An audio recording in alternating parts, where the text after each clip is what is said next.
So I've given him a few more washes, a few more light colors. It is looking good. A little bit uneven here and there, but I can fix that.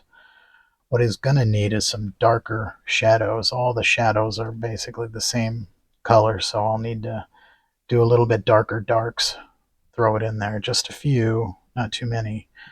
But right now I'm going to work on his face and hand. So for a base coat, I'm going to use this Celadon, which is kind of a light green color. I think he's a zombie or a monster, so his flesh tones have got to be kind of weird. So I'm going to use this as a base coat, and then I'll probably go over it with this burnt sienna, which is kind of a reddish brown. And from there, then hopefully be able to get some subtle skin tones. Oh, wow. I thinned this down a little and there's basically nothing left of it. So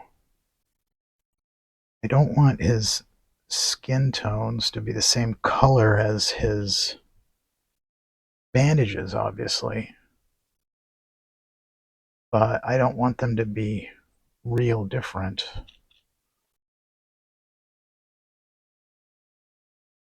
Just enough so that you can tell where the wrappings end and he starts.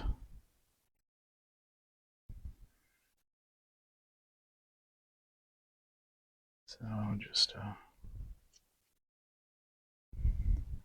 a basic base coat.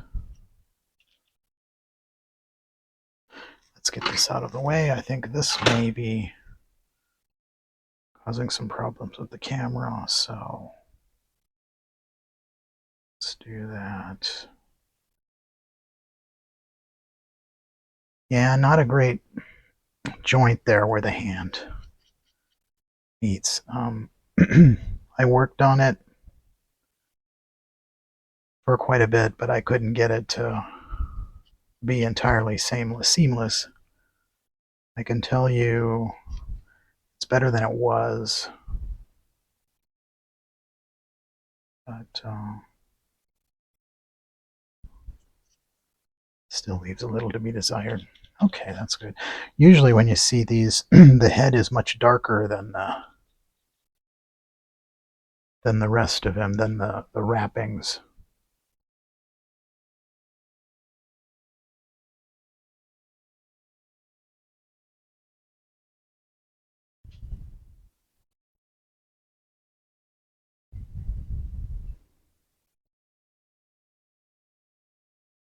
Okay. Stick him back in his stand for now. And yeah, that'll be a good base color. Then we'll do the liven him up a little bit. Drama. Get some more drama.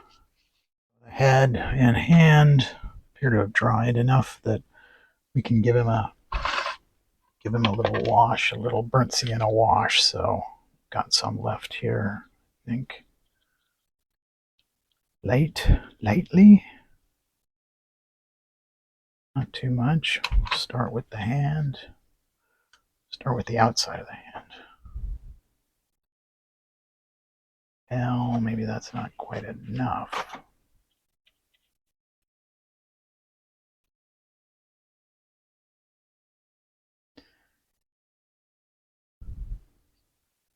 And that is a bit too much.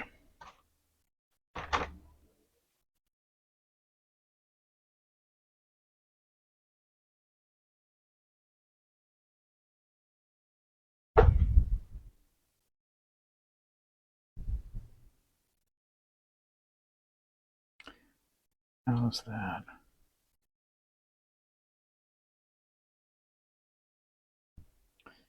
Okay.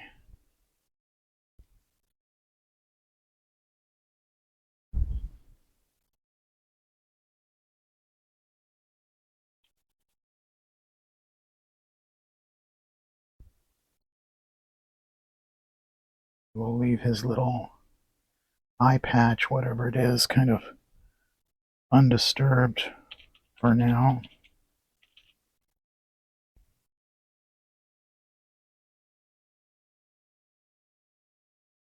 I'm hoping that this ends up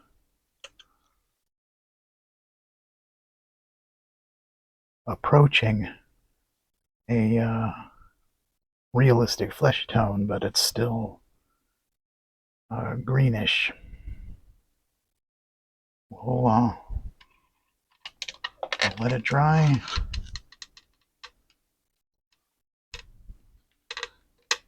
Get back to you.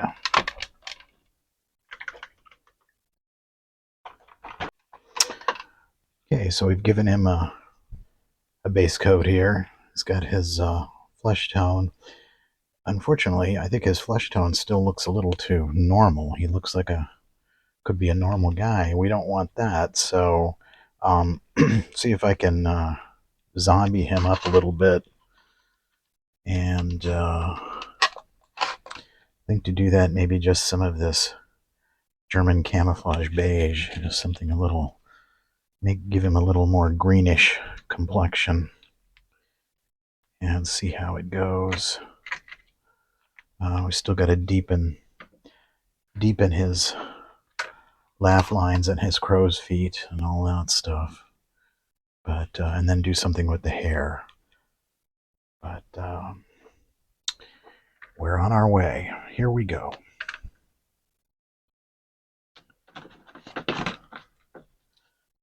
Where's my paintbrush? There we go. Okay. A little bit of water.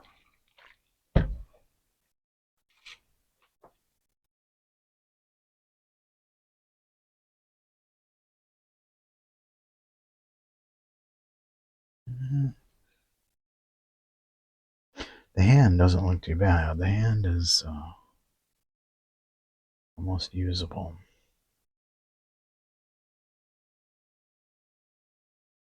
But now something about this face flesh tone here just doesn't look quite right to me.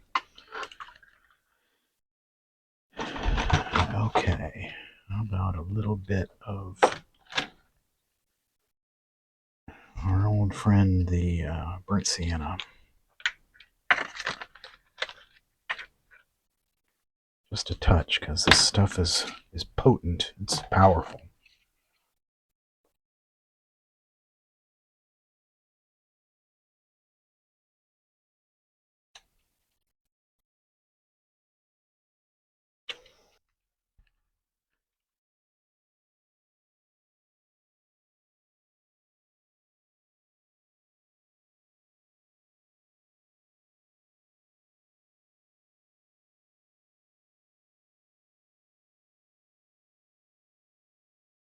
Oh, I see. I gotta. His ear. He's got stuff in his ears.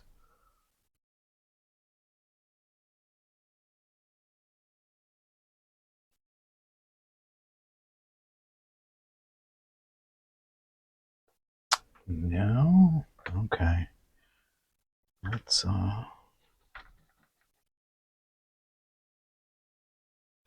Let's come back to that at least. All right.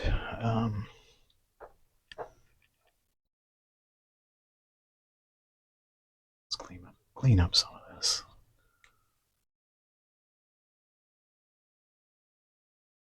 This is not the right stuff here.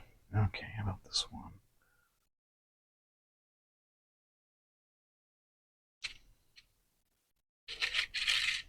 Let's see if we can mix it up. Although that's kind of a warm color.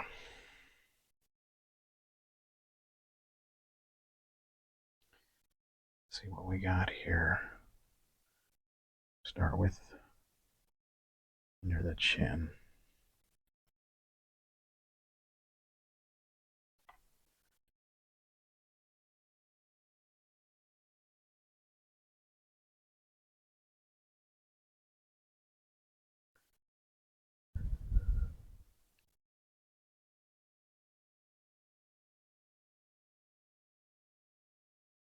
He's definitely got the wrinkles going on.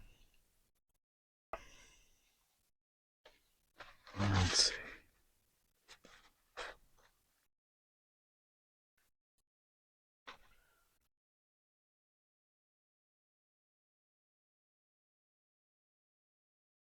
And nice brownish eye for him.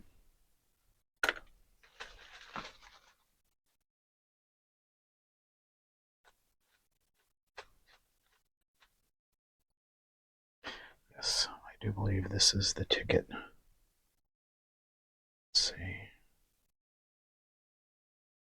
All the way around the back of the head. Well, we're getting there. He's still looking a little too normal.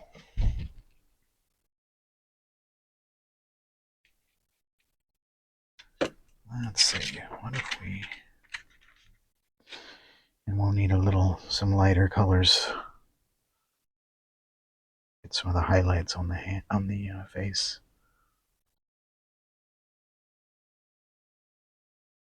Yeah, the hand's not that critical. We just don't want the primer showing through. That's unacceptable.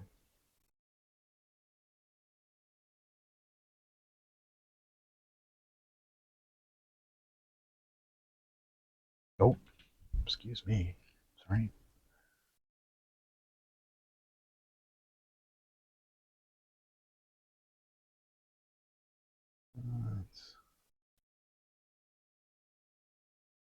This is a man who definitely does not wash behind his ears.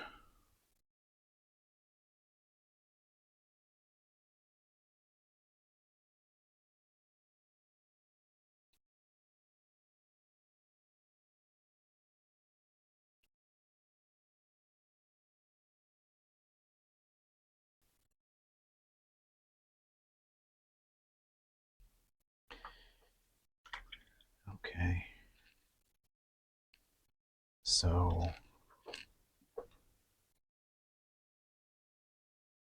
trying to get him into the light. Here he is.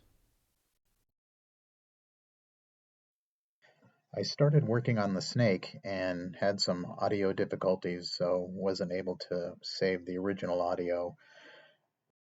The snake is supposed to look like this. This is an Egyptian cobra, according to the internet, so I'm going to try to reproduce those markings in the snake in the model.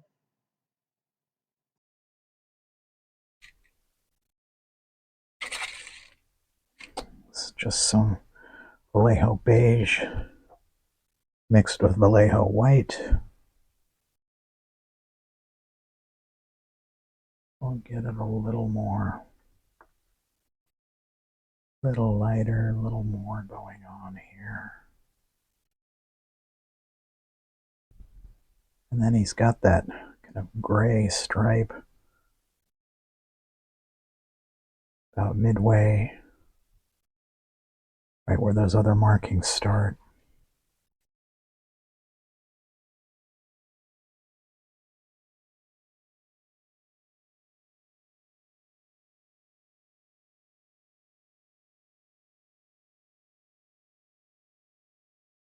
He's a nasty looking snake, that's for sure.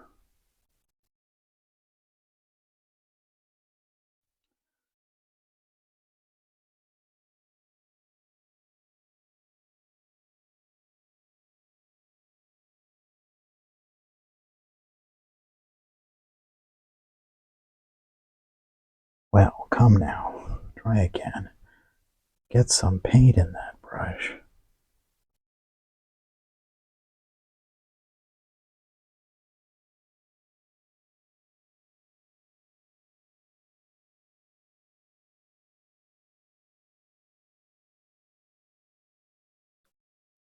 Okay, a little bit of this Vallejo German gray. Okay. These marks go like right about here.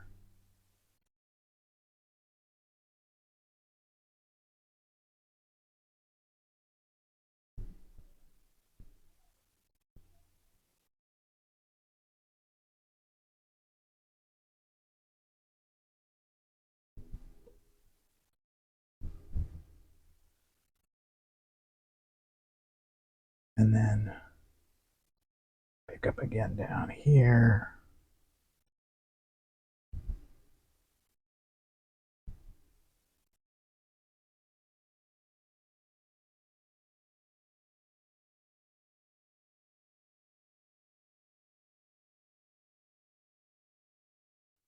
And a bit of a kind of a transitional.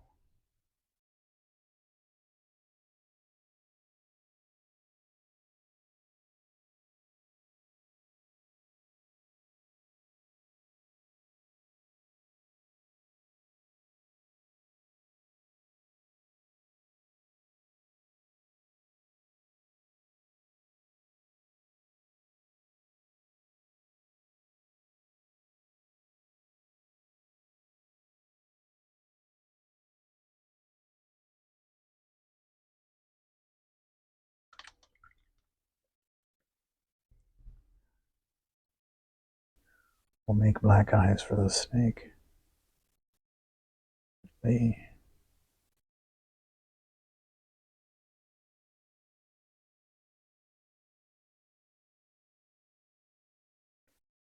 Okay. I think the kind of eyes, they kind of go right here. So random spots.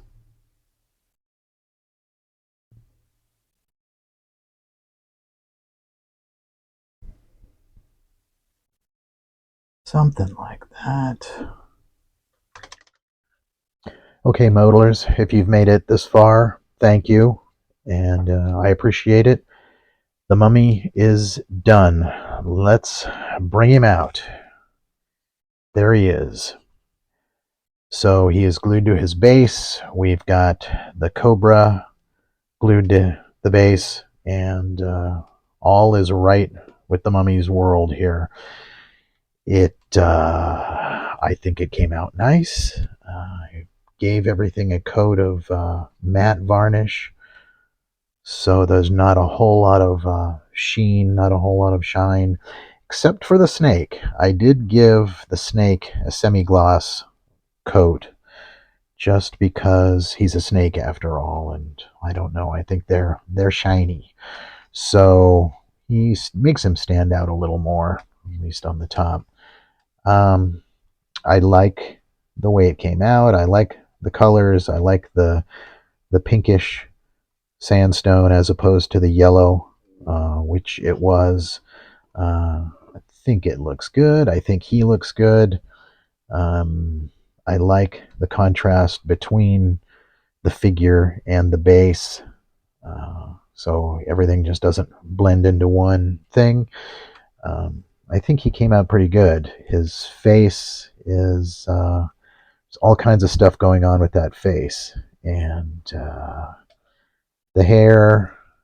I think he should have black hair, but I gave him some distinguished gray. So gave him a little class. So I think it came out good. I thank the anonymous person who started this mummy, who abandoned it, and I guess I don't know how I ended up with it, but I'm glad I did. It was a fun project. So there he is. Oh, one more thing I guess I should add. The nameplate here. The nameplate was done just with some brown acrylic paint, and then I just went over it with a Tamiya gold leaf. So I don't know why I couldn't really come up with a definitive solution. I think it looks good. I think it looks not too cheesy, not too silly. It's not too garish, and you can read it, and that's the important thing. It seems to fit his style. So there it is. Thanks for watching.